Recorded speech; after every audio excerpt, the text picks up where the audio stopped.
விருப்பத்தையெல்லாம் நீ தூக்கி எறிஞ்சிட்டுனா நீ நல்லா இருப்ப. விருப்பம் தான் உன்னை கெடுக்குதுன்னு கிடையாது. வேதவசனம் அப்படி ஆப்போசிட்டாக போதிக்குது. விருப்பம்தான் உன்னை ஆளாக்குகிறது, விருப்பம்தான் உன்னை உருவாக்குகிறது. விருப்பத்தை உண்டாக்குகிறவர் அவர், விருப்பத்தை உண்டாக்கி உன்னை உருவாக்குகிறார். அன்பு கூர்வே இன்று உம்மில், அன்பு கூர்வேன் ஆத்ம நேசரே, நேர்த்தியாய் என்னை மண்ணில் காக்கும் அன்பை எண்ணி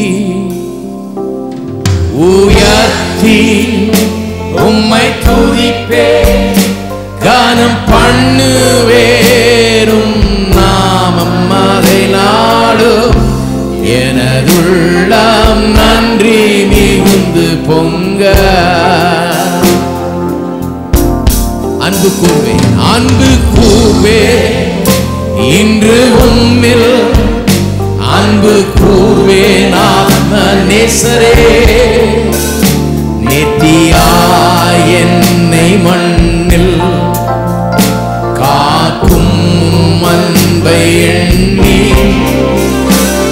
உயர்த்தே உம்மை துதிப்பே, கனம் பண்ணுவேரும் நாமம் அதை நாடும், எனதுள்ளம் நன்றி மிகுந்து பொங்க.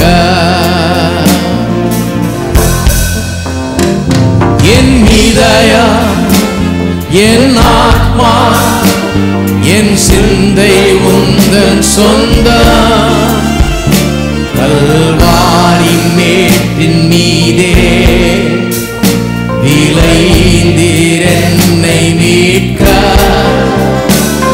உயர்த்தி உம்மை துதிப்பே, கானம் பண்ணுவேனும் நாமம் அதை நாடும், எனதுள்ளம் நன்றி மிகுந்து பொங்க. ஓ என் இதயம் என் ஆத்மா என் சிந்தை உந்தன் சொந்தம், கல்வாரி மேட்டின் மீதே விளைந்தீர் என்னை மீட்க,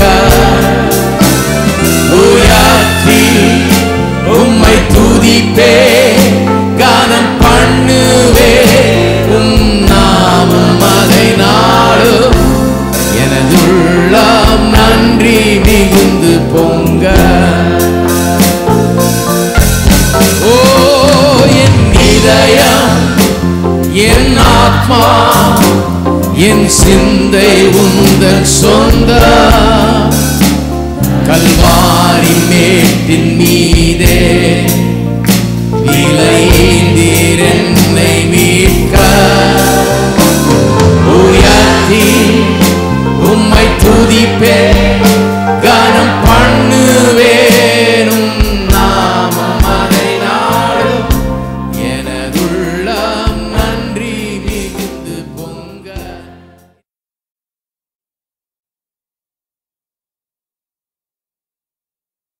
ரோமர் 8:14-17 மேலும் எவர்கள் தேவனுடைய ஆவியினால் நடத்தப்படுகிறார்களோ அவர்கள் தேவனுடைய புத்திரராய் இருக்கிறார்கள். அந்தபடி திரும்பவும் பயப்படுகிறதுக்கு நீங்கள் அடிமைத்தனத்தின் ஆவியை பெறாமல் அப்பா பிதாவே என்று கூப்பிடப்படுகிற புத்திர சுவிகாரத்தின் ஆவியை பெற்றீர்கள். நாம் தேவனுடைய பிள்ளைகளாக இருக்கிறோம் என்று ஆவியானவர் தாமே நம்முடைய ஆவியுடனே கூட சாட்சி கொடுக்கிறார். நாம் பிள்ளைகளானால் சுதந்திரருமாமே, தேவனுடைய சுதந்திரரும் கிறிஸ்துவுக்கு உடன் சுதந்திரருமாமே. கிறிஸ்துவுடனே கூட நாம் மகிமைப்படும்படிக்கு அவருடனே கூட பாடுபட்டால் அப்படி ஆகும். பிள்ளைகள்னு சொன்னால் நமக்கு ஒரு சுதந்திரம் இருக்குது, ஒரு இன்ஹெரிட்டன்ஸ், சொத்து இருக்குது. பிள்ளைகளானால் சுதந்திரமாமே, தேவனுடைய சுதந்திரம் கிறிஸ்துவின் உடன் சுதந்திரமாக இருக்கிறோம். இதெல்லாம் பார்க்க போகிறோம். அப்போ பிள்ளைகளான்றதை முதல்ல எஸ்டாப்ளிஷ் பண்ணணும். பிள்ளைகள்னால் என்ன, நாம் பிள்ளைகள் தானா, இதையெல்லாம் புரிந்து கொள்வது ரொம்ப அவசியமானதாக இருக்கிறது. அப்போ நாம் தேவனுடைய பிள்ளைகள் என்று வேத வசனம் சொல்லுகிறது. எதனால்? கல்வாரி சிலுவை நிமித்தமாக தேவன் நமக்கு இயேசு கிறிஸ்துவின் மூலமாய் செய்த அந்த காரியத்தின் நிமித்தமாக அந்நியர்களும் பரதேசிகளும் பாவிகளுமாக இருந்த நம்மை அவர் இப்பொழுது பிள்ளைகளாக்கி இருக்கிறார். இது ரொம்ப பெரிய ஒரு நற்செய்தி. பிள்ளைகள் என்றால் என்ன என்பதை புரிந்து கொள்ள வேணும். யாரெல்லாம் தேவனுடைய பிள்ளைகள், எப்படி பிள்ளைகள் ஆகிறோம் என்கிறத பற்றிலாம் பேசினேன். இப்போ கடைசியாக நான் ஒரு காரியத்தை உங்களுக்கு சொன்னேன். அது என்னன்னா, தேவனுடைய பிள்ளைகள்ன்றதுல என்ன அடங்கி இருக்கிறது என்பது குறித்து போயிட்டு வந்தேன். என்ன அடங்கி இருக்குன்னா, கர்த்தர் நம்ம விசேஷமாக நேசிக்கிறாரு, நம்முடைய வாழ்க்கைக்கான திட்டங்களை அவர் வகுக்கிறாரு. இப்போ நம்ம பிள்ளைகளுக்கு நம்ம பண்ணலையா, விசேஷமாக நேசித்து திட்டங்களெல்லாம் வகுத்து கண்டித்து நடத்தி இப்படிலாம் பண்ணுறோம் இல்லையா, அதெல்லாம் பண்ணுறாரு தேவன். அதெல்லாம் காமிச்சேன்.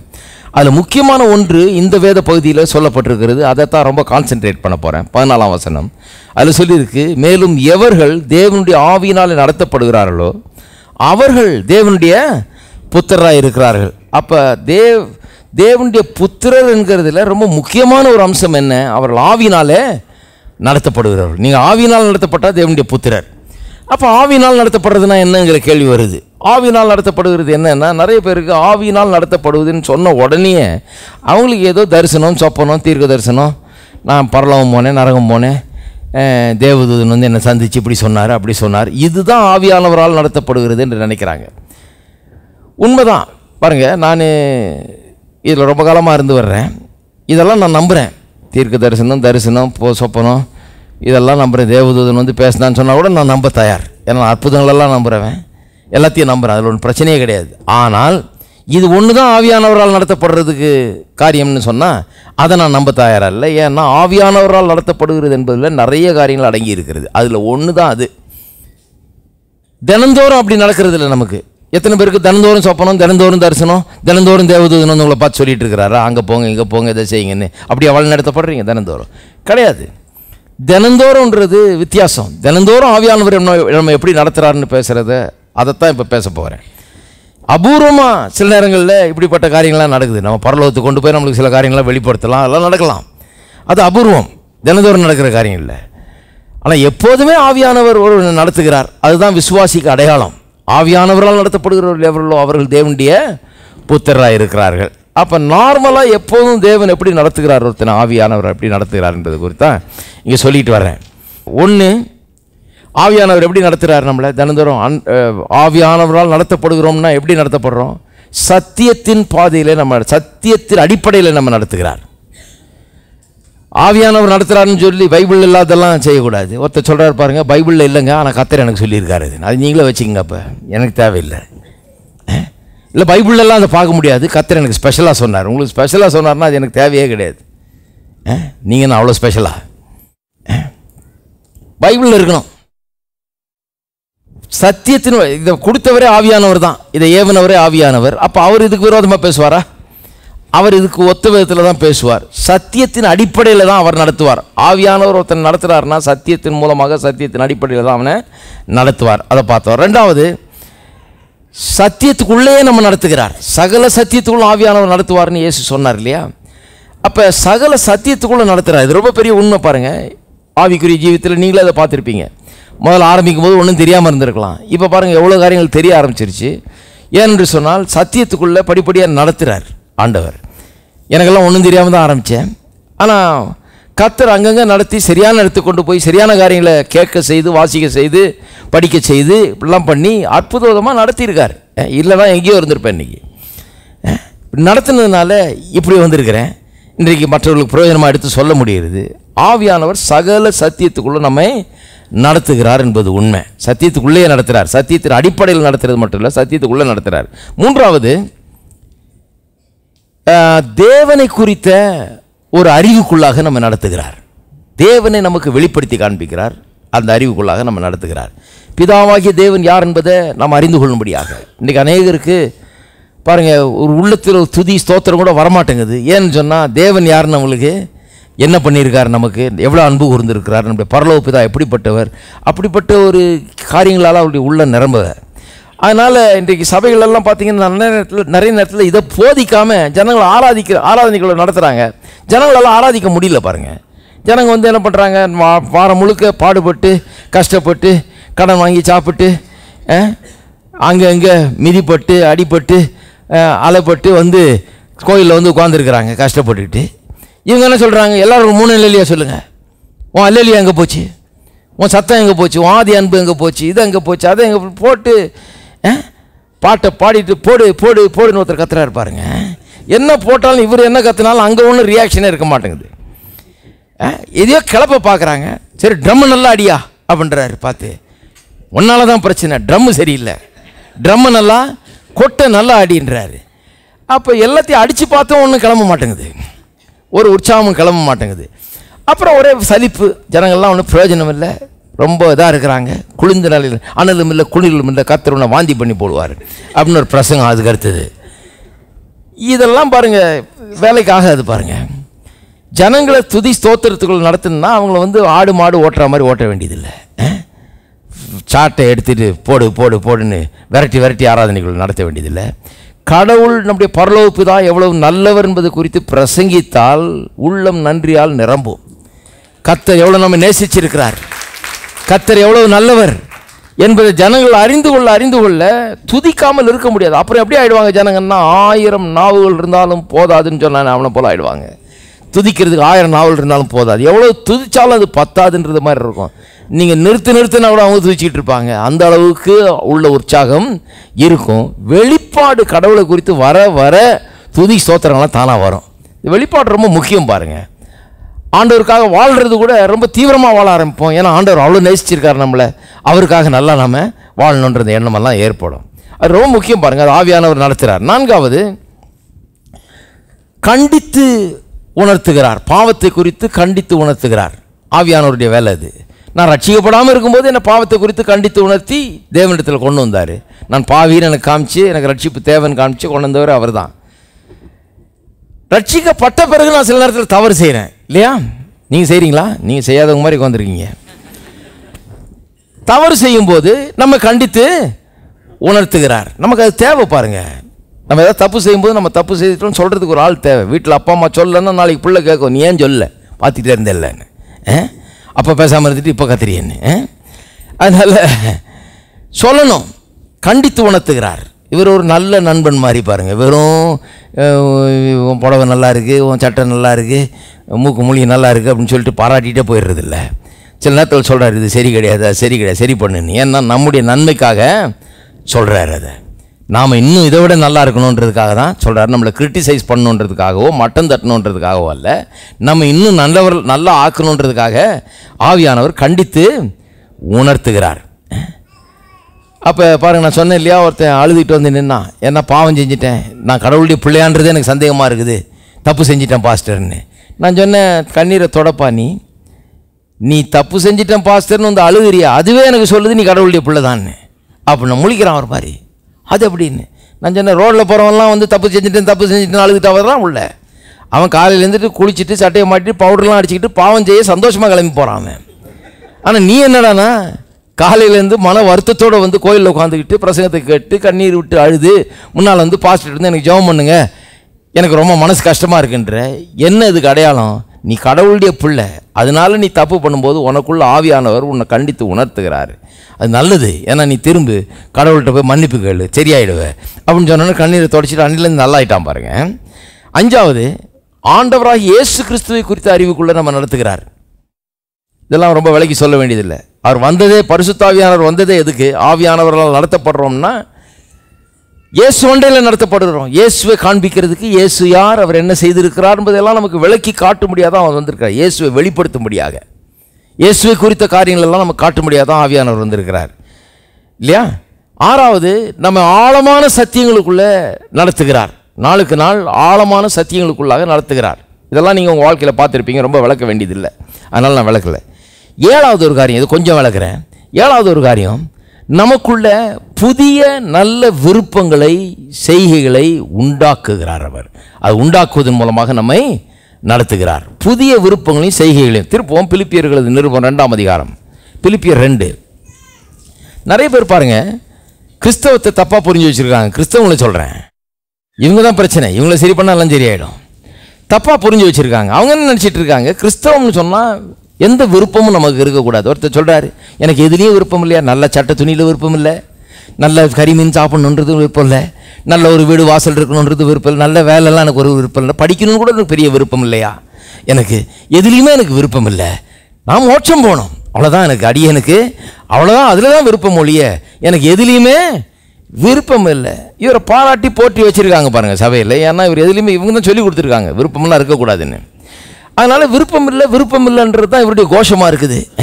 உங்கள் பிள்ளை உங்கள்கிட்ட வந்து, அப்பா படிப்புலேயே எனக்கு விருப்பம் இல்லை, காலேஜ்லேயும் எனக்கு விருப்பம் இல்லை, ஒரு நல்ல வேலை கிடைக்கணும், நான் நல்ல சம்பளம் வாங்கணும், நல்லா வாழணும், கண்ணியமாக இருக்கணும், ஒரு நல்ல நிலைக்கு வரணுன்றதுலையும் விருப்பம் இல்லை, ஒரு அந்தஸ்தாக இருக்கணுன்றதுலையும் விருப்பம் இல்லை, என் திறமையெல்லாம் நல்லா வளர்க்கணுன்றதுலையும் ஒரு விருப்பம் இல்லை, எந்த விருப்பம் இல்லை, நல்ல சட்ட துணி போடணுன்ற விருப்பம் இல்லை, எனக்கு நல்ல காரியங்களை செய்து நல்லவனாக இருக்கணுன்றதுலையும் பெரிய விருப்பம் இல்லை, நான் மோட்சம் போய் சேரனால தான் விருப்பம். பலார்னு 2 கொடுப்போம், நம்ம புத்தி கெட்டு போயிருக்கான்னு. ஏன்னா எதுலேயுமே விருப்பம் இல்லைன்னா என்ன ஆகுறது? நிறைய பேர் என்ன ஆகிட்டாங்க, கிறிஸ்தவம் என்கிறது விருப்பம் இல்லாத ஒரு விருப்பத்தையெல்லாம் கலைந்து எரிகிற ஒரு மார்க்கம் அப்படின்னு ஒரு ரிலிஜன் ஆக்கிட்டாங்க பாருங்க. இதை விருப்பமே இருக்கக்கூடாது, உன் விருப்பத்தினால தான் உனக்கு தொல்லை, நீ அதை விரும்புகிற இதை விரும்புகிற அதனால தான் உனக்கு தொல்லை, இந்த விருப்பத்தெல்லாம் நீ தூக்கி எறிஞ்சிட்டேன்னா உனக்கு நிம்மதி வந்துவிடும், உனக்கு சமாதானம் வந்துவிடும். அது கிறிஸ்தவம் அல்ல நான் சொல்கிறேன், அது வேற ஏதோ, அது என்னன்னு எனக்கு தெரியாது, அதை பற்றி எனக்கு கவலையும் கிடையாது, அது வேற ஏதோ. விருப்பத்தையெல்லாம் நீ தூக்கி எறிஞ்சிட்டுனா நீ நல்லா இருப்ப, விருப்பம் தான் உன்னை கெடுக்குதுன்னு கிடையாது. வேதவசனம் அப்படி ஆப்போசிட்டாக போதிக்குது. விருப்பம் தான் உன்னை ஆளாக்குகிறது, விருப்பம் தான் உன்னை உருவாக்குகிறது. விருப்பத்தை உண்டாக்குகிறவர் அவர், விருப்பத்தை உண்டாக்கி உன்னை உருவாக்குகிறார். ஒருத்தன் எப்படி டாக்டர் ஆகிறான்? ஒரு விருப்பம் உள்ள உண்டாகிறது. கடவுள் அவனுக்குள்ள ஒரு விருப்பத்தை வைக்கிறார், நான் மருத்துவன் ஆகணும், இதுக்காக படிக்கணும், நல்லா உயரணும்னு. அவன் நாளைக்கு ஒரு பெரிய சேவையை செய்கிறான், நிறைய பேருக்கு உதவுகிறான். ஏன்னு சொன்னால் ஒரு விருப்பத்தில் ஆரம்பித்து அந்த விருப்பம் ஒரு கனவாகி அவன் அதை நனவாக்குகிறான்.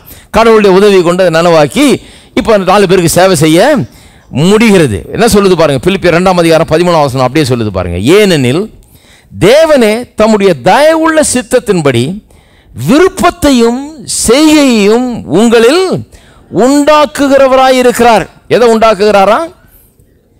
தேவன் தான் விருப்பத்தையும் செய்கையும் உங்களுக்குள்ள உண்டாக்குகிறவர். அப்ப தேவனே விருப்பத்தை உண்டாக்குறார் உங்களுக்குள்ளன்னா அப்ப விருப்பம் மோசம்னு சொல்லக்கூடாது, விருப்பம் வந்தாலே தப்பு அப்படின்னு சொல்லக்கூடாது. அப்படிதான் ஒரு பையன் பாருங்க, நான் வளர்ந்து வந்த காலத்தில் பாஸ்டர் போய் சொன்னா, பாஸ்டர் நான் டாக்டர் ஆகணும்னு ஆசைப்படுறேன். பாஸ்டர் ஒன்று சொன்னார், ஏன் கம்பவுண்டர் ஆகக்கூடாதா? உனக்குள்ள பெருமை, அதனால தான் நீ டாக்டர் ஆகணுன்ற. என்ன மனுஷர்கள் பாருங்க. ஒரு அந்த ஆள் ஒரு தாப்பனா இருக்கிறது கூட லாய்க்கு கிடையாதுன்னு நினைக்கிறேன். புள்ள வந்து டாக்டர் ஆகணும்னு விரும்புகிறேன்னா சரிப்பா ஜெபம் பண்ணு, கடவுள் ஒன்று நடத்திட்டோம், நல்லா படி, நல்லா முயற்சி எடு, கடவுளுடைய தயவுனால நீ என்ன நினைக்கிறியோ அப்படி ஆக முடியும், கடவுள் உனக்கு உதவி செய்வார், நானும் உனக்காக ஜெபம் பண்ணுறேன், கடவுள் உனக்கு உதவுவார், கடவுள் உன் கூட இருக்கிறாரு, பயப்படாத, நல்லா படி, எல்லாம் நடக்கும் அப்படின்னு சொல்ல வேணாமா? ஒருத்தன் விரும்புகிறான்னா அவனுக்குள்ள கடவுள் ஏதோ ஒரு சின்ன விதையை வச்சிருக்கிறாரு. அது பெருசாக வளர்ந்து நாளைக்கு ஒருவேளை அவன் அந்த விருப்பம் உண்மையாகவே கடவுள்கிட்ட வந்ததுன்னா அது நிச்சயமாக கடவுள் அதை நிறைவேற்றுறதுக்கு அவனுக்கு உதவி செய்வார். நம்ம ஒரு 4 நல்ல வார்த்தையை பேச முடியாதா? அவனுக்கு பெருமை வந்துடும், அவன் என்ன பெரிய டாக்டர் ஆகுறது, இதெல்லாம் சும்மா வீணான மேட்டிமை. இதுலேயே இருக்கிறாங்க பாருங்க. இப்படி தான் ஜனங்களுக்கு கெடுத்தே போட்டாச்சு நிறைய.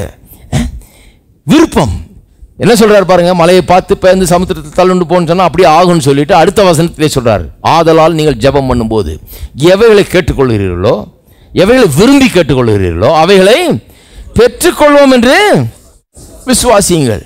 ஜெபம் பண்ணும்போது என்ன கேட்குறீங்க? கேட்டுக்கொள்றது இல்லை, விரும்பி கேட்டுக்கொள்கிறது. ஜெபமே வந்து நம்முடைய விருப்பத்தின் பிரதிபலிப்பாக தான் இருக்குது. ஜெபம்னா என்னன்னா விருப்பத்தை ஆண்டவர்கிட்ட தெரியப்படுத்துறேன், என்ன விருப்பம்ங்கிறத தெரியப்படுத்துறேன். சிலர் ஜெபம் தபம்னு இருக்கிறாங்க, எப்போ பார்த்தாலும் ஜெபமும் தபமும். 1 மணி நேரம் ஜெபிச்சேயா, நான் 2 மணி நேரம் ஜெபிச்சேயா, நான் அடுத்தது 3 மணி நேரம் ஜெபிக்க போறேன். எத்தனை மணி நேரம் ஜெபிச்சாலும் உள்ள ஒரு விருப்பமும் இல்லைன்னா என்னத்தை ஜெபம் பண்றீங்க? நான் நெடு முழங்காலில் ஜெபிச்சேன், என்ன ஜெபிச்சீங்க? எனக்கு எந்த விருப்பமும் கிடையாதுயா.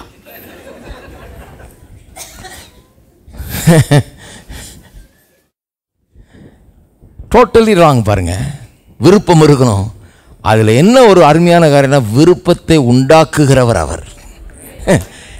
கடவுளால் உண்டாக்கப்படுகிற விருப்பங்கள் உள்ள உண்டாக வேணும். ஒரு கிறிஸ்தவன்னா யாரு? கடவுள் அவனுக்குள்ள கிரியை செய்து ஆவியானவர் மூலமாக நல்ல பரிசுத்தமான விருப்பங்களை உண்டாக்குகிறார். அசுத்தமான விருப்பங்கள் இல்லை, பரிசுத்தமான விருப்பங்களை. நான்லாம் பாருங்க படிக்கிற காலத்தில் எனக்கெல்லாம் ஒரு டிஸ்கரேஜ்மெண்ட் பாருங்க. காலேஜுக்கெல்லாம் போகிறேன் வர்றேன் இருக்கிறேன், ஆனால் ஒரு இன்ட்ரெஸ்ட் கிடையாது, ஒரு பெரிய இன்ட்ரெஸ்ட் கிடையாது. சும்மா ஒரு நாளில் படித்து பாஸ் பண்ணுறது ஒன்று இந்த நாட்டில் பெரிய ஒரு இது கிடையாது பாருங்கள். சும்மா கடகடன்னு படித்து என்னத்தையா கதை எழுதி கொஞ்சம் இங்கிலீஷ் தெரிஞ்சால் எழுதிட்டு வந்துடலாம், என்னத்தையாது கடகடன்னு பக்கமாக எழுதி தள்ள வேண்டியது எதையாது ஒன்று. எழுதி தந்து பாஸ் மார்க் ஒரே நாளில் படித்து பாஸ் பண்ணுவோம். அறிவெல்லாம் இருக்குது, ஆனால் ஒரு எதிர்காலம் நல்லா இருக்கும், நமக்கு ஒரு நல்ல ஒளிமயமான எதிர்காலம் இருக்குது, படித்தா நல்லா வரலாம் அப்படிங்கிற ஒரு நம்பிக்கைலாம் அந்த காலத்தில் கிடையாது. இந்த காலத்தில் வாலிபர்களுக்கு நிறைய இருக்குது பாருங்கள். என்ன கொஞ்சம் சுச்சுவேஷன்லாம் மாறிடுச்சு. அந்த காலத்தில் வந்து என்னத்தை படித்து என்ன பண்ண போகிறான், எங்கேயாவது ஒரு இடத்துல மூலையில் உட்கார வச்சு டிக்கெட் விற்கிறதுக்கு கொடுப்பாங்க, என்னத்தையாவது அந்த மாதிரி ஏதாவது வேலை தான். நீ எம்ஏ படித்தாலும் ஒன்றும் அதனால ஒன்றும் பெரிய பிரயோஜனம் கிடையாதுங்கிறது தான் என்னுடைய எண்ணம். ஏதோ மானத்தை காப்பாற்றிக்கிறதுக்கு ஒரு டிகிரி வாங்கணும், அதை போய் வாங்கிடுவோம். ஃபெயில் ஆகிட்டுன்னு சொல்கிறதுக்கும் அசிங்கமாக இருக்கும் இல்லையா? அதனால் ஒரு படித்து ஏதாவது ஒரு டிகிரியை வாங்கணும்னு சொல்லி அப்படி தான் படித்தேன் பாருங்கள். நல்லா ஒரு இன்ட்ரெஸ்ட் இல்லாமல் தான் படித்தேன். ஆனால் ஆண்டவராகி இயேசு என்ற வாழ்க்கையில் வந்த பிறகு எனக்கு நல்ல உன்னதமான உயர்ந்த விருப்பங்களை உண்டாக்கினார். கிறிஸ்தவன்னா ஒரு சாதாரண காரியம் இல்லை பாருங்கள். உயர்ந்த உன்னதமான விருப்பங்கள். என்னுடைய திறமை என்னுடைய இதுக்கெல்லாம் அப்பாற்பட்ட விதத்தில் நான் வர வேண்டும் என்கிற ஒரு பெரிய விருப்பத்தை உண்டாக்கினார். அது என்னுடைய மேட்டுமைக்காக அல்ல, ஒன்றும் இல்லை, எனக்குள்ள அப்படி சொல்கிறார் ஆண்டவர், நீ இப்படி இருக்கணும், நீ இப்படி வரணும் அப்படின்னு எனக்குள்ள ஒரு விருப்பத்தை உண்டாக்கி, அந்த விருப்பத்தின் விளைவாக தான் பைபிளை படிக்க ஆரம்பித்தேன் பாருங்கள். அப்படி தான் நான் கற்றுக்கொள்ள ஆரம்பித்தேன். இந்த விருப்பத்தின் விளைவாக போய் தேட ஆரம்பித்தேன், கண்டுபிடிக்க ஆரம்பித்தேன், நாட ஆரம்பித்தேன், இதுக்கு நேரத்தை செலவழிக்க ஆரம்பித்தேன். ஏனென்றால் கடவுள் உன்னதமான உயர்ந்த லட்சியங்களை உள்ளத்தில் வைக்க ஆரம்பிச்சிட்டார். அப்புறம் ஜெபம் பண்ண ஆரம்பித்தேன். ஆண்டவரே, இதை விரும்புகிறேன், நான் இப்படி இருக்கணும்னு விரும்புகிறேன், இப்படி பிரசங்கிக்கணும்னு விரும்புகிறேன், இப்படி ஒரு ஊழியத்தை செய்யணும்னு விரும்புகிறேன், இப்படி ஒரு சபையை எழுப்பணும்னு விரும்புகிறேன். இதெல்லாம் உன்னதமான நோக்கங்களும் லட்சியங்களும் கடவுளத்திலிருந்து வந்தது. அப்போ விருப்பத்தை உண்டாக்குகிறவர் அவர். அப்போ அந்த விருப்பத்தை வந்து நம்ம அலட்சியம் பண்ணி பேசக்கூடாது பாருங்கள். விருப்பத்தை கேவலமாக பேசக்கூடாது. ஒருத்தனுக்குள்ள ஒரு விருப்பம் இருக்குதுன்னா அதை ஒரு தெய்வீகமான ஒரு காரியமாய் கருத வேணும் கிறிஸ்தவர்கள். எந்த துக்கம் மாற்றி ஆடி பாடச் செய்தி, இந்த இன்வஸ்திரம் களைந்தி. எந்த துக்கம் மாற்றி ஆடி பாடச் செய்தி, சந்தோஷத்தால் இடை கட்டினே. உள்ளளவும் புகழ்ந்தும்மை ஸ்தோத்தரிப்பேன். அவனியில் நானே எந்த ஆண்டவரே, என்றென்றும் துதிகளை ஏறெடுப்பேனே. எந்த துக்கம் மாற்றி ஆடி பாடச் செய்தி, இந்த இன்வஸ்திரம் களைந்தி. எந்த துக்கம் மாற்றி ஆடி பாட செய்தி, காலிடை காட்டினீர். உள்ளளவும் புகழ்ந்தும்மை ஸ்தோத்தரிப்பேன். அமர்ந்தீரேன் அவனியில் நானே.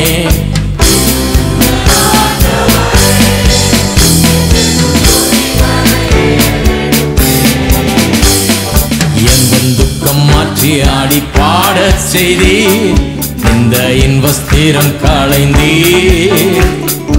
எந்த துக்கம் மாற்றி ஆடி பாட செய்தி, சந்தோஷத்தால் இடை காட்டினீர். உள்ளளவும் புகழ்ந்தும்மை ஸ்தோத்தரிப்பேன். அமர்ந்தீரேன் அவனியில் நானே.